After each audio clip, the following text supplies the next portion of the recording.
was this afternoon time. So I'm sorry. If it doesn't come out right, I most probably won't post it. Or I'll post it the way it is. Okay, so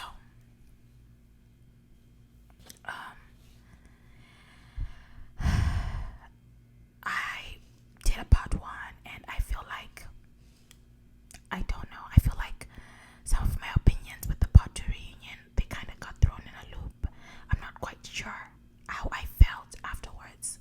Like, yes, kudos to Kenya for standing up for Drew, but again, as I said, Kenya is one of those people who knows how to do the girl's girl thing, but she's not a good friend. I do feel like what was different about this reunion is that Kenya did apologize for a lot of stuff that she did this season that were wrong. So, girl, it's okay, it's cool, right? The part two was mostly about Drew and her husband. No comment. No, like, I already said what I meant. Everybody came out of it feeling, after the reunion, everybody kind of felt like, huh, and that's just how I feel too. Like,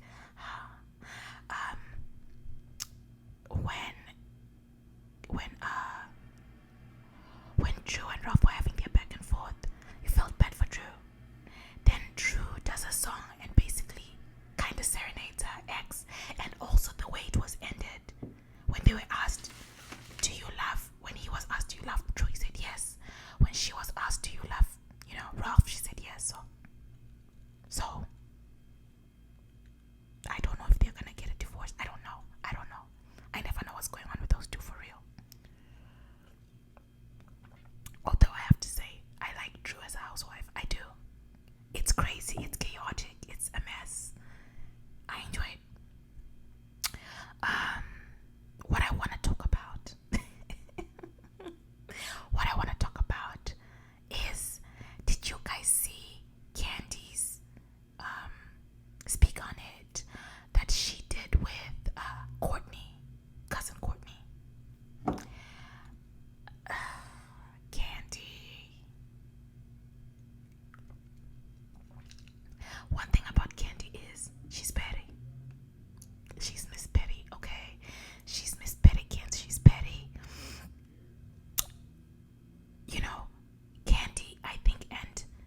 Candy and Drew went into the reunion trying to be friends, and they came out not friends, okay? And what did Candy do? Candy invites Courtney to speak on it and lets Courtney do her dirty work, basically.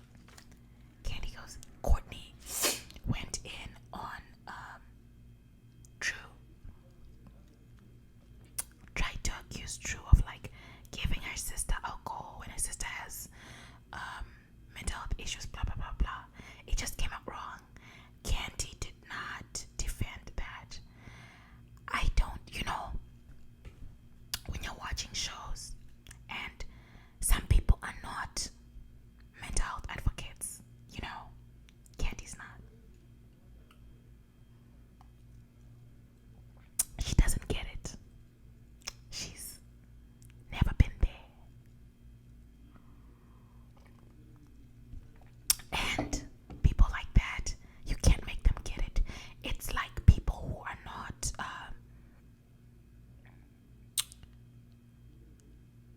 actively LGBTQ allies, or who are not actively like anti-racism. You know what I mean? Like people who are not against something or for something. They're just kind of like lukewarm about it. Not lukewarm, but neutral. They're neutral about it. It shows up. And in that interview, anyone who's like, who understands it or gets it, would have understood what was wrong about what Courtney said. Okay, just to explain it a little bit, personally, I think you shouldn't make assumptions about people because of their mental health issues. Grace, yes, but you can't assume that somebody's on meds that make them not be able to drink alcohol.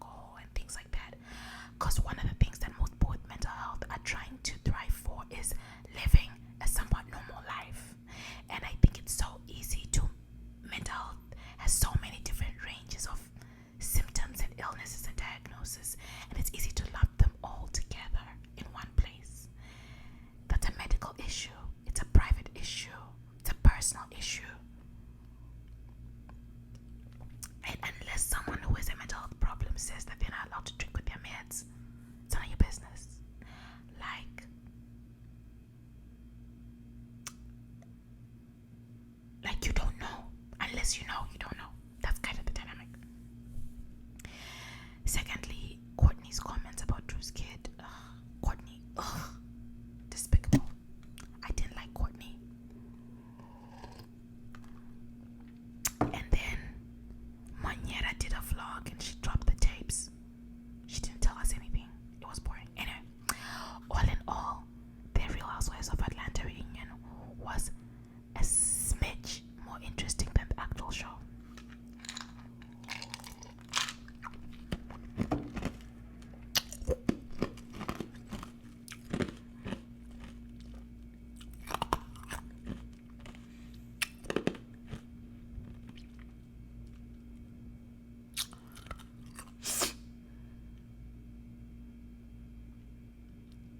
It's kind of crazy because now that the show's been over for a couple of weeks, I completely moved on from it. I can't wait till Beverly Hills comes back. I don't know if Beverly Hills is on yet, but I can't wait till it comes back.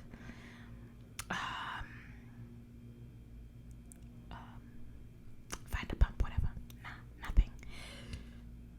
I know Real Housewives of New York is the hot thing right now, but I don't watch Real Housewives of New York. I see little snippets here and there, but I don't follow it.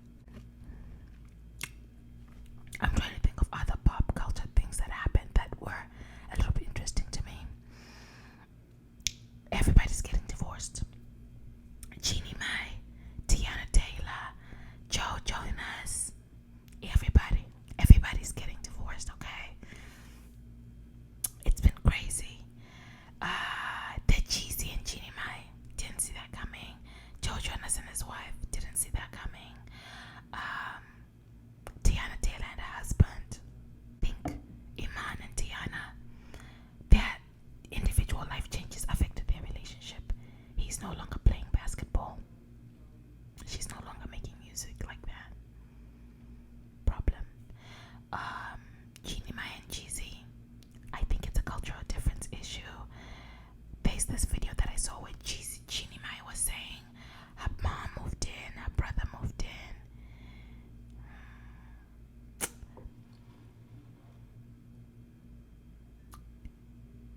Jeezy would never do to Jeannie what Jeannie has done to her.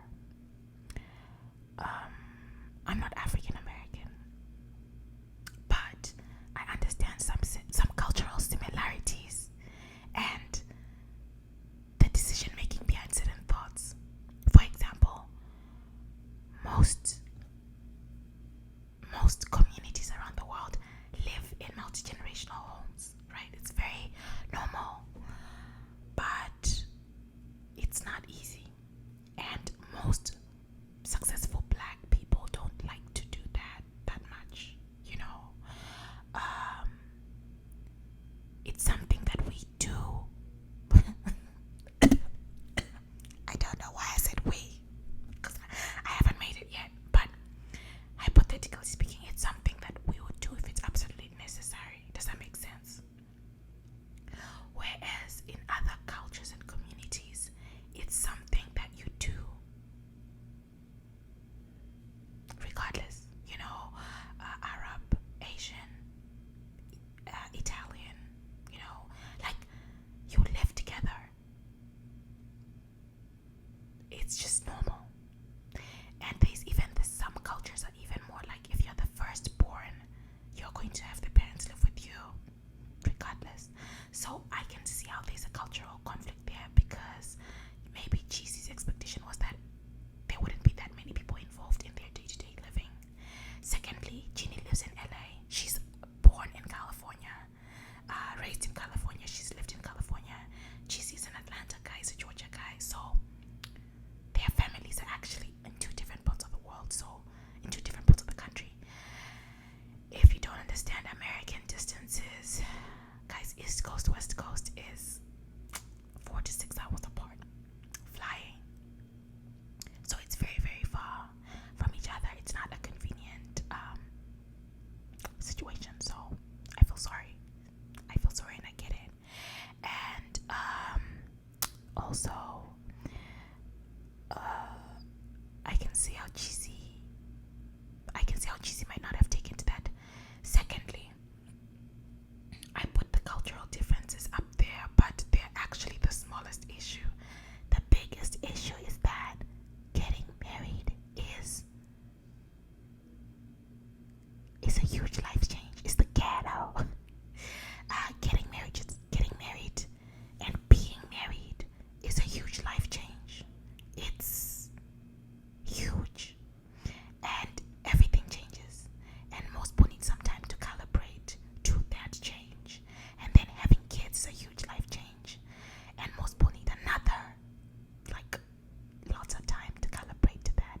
So ultimately they did a lot of things back to back that are pretty challenging, and they've only been married for 2 years. Okay, I've been married for 4 years, and the first 2 years of marriage, I would even say maybe the 3, but the first year of marriage for real was the ghetto. Absolute, it was hard. Mentally, it was hard. I felt the change. And somebody once told me, wait, it's only gets better. They're right. Because every year I look back and I say, oh my God, this year was so much better. It's so much better. Year 4 is so much better than year 3.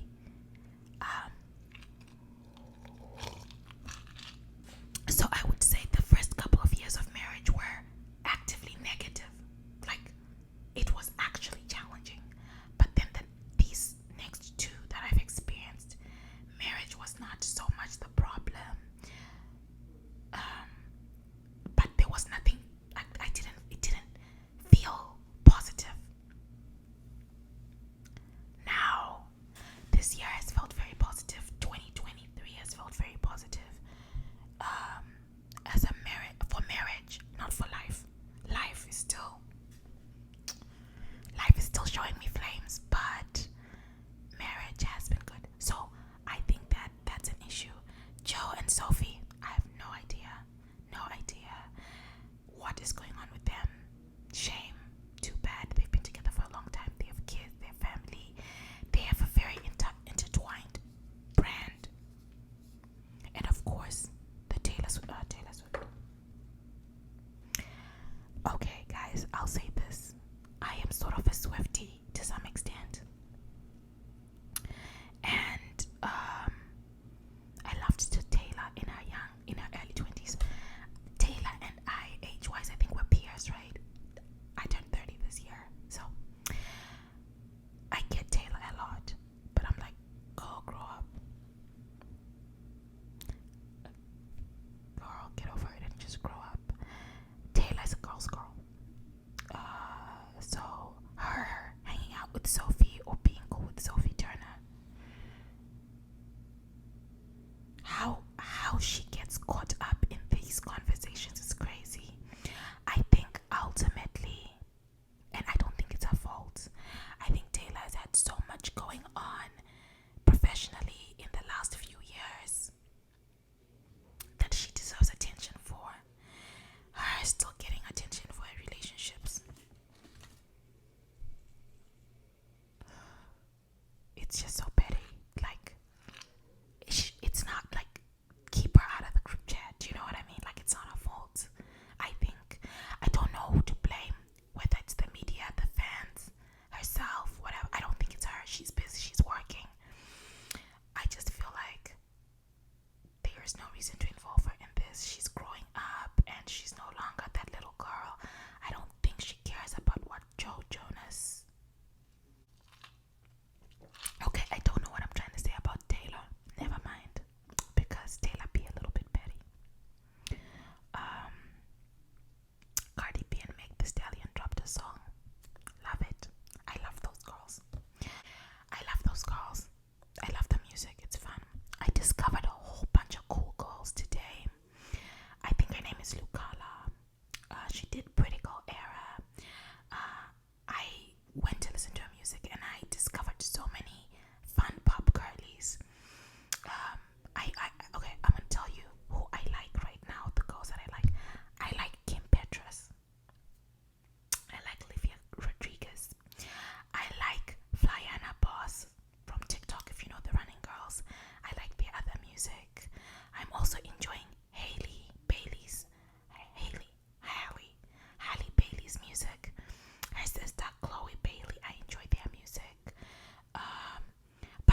I was just having fun, just joking. um, this was not the. This is more high energy than I wanted to bring to this video, but I hope you enjoy it. I can't believe I didn't even talk about the Real Houses of Atlanta because I don't remember what was going on, honestly. Besides that, there's also this other show called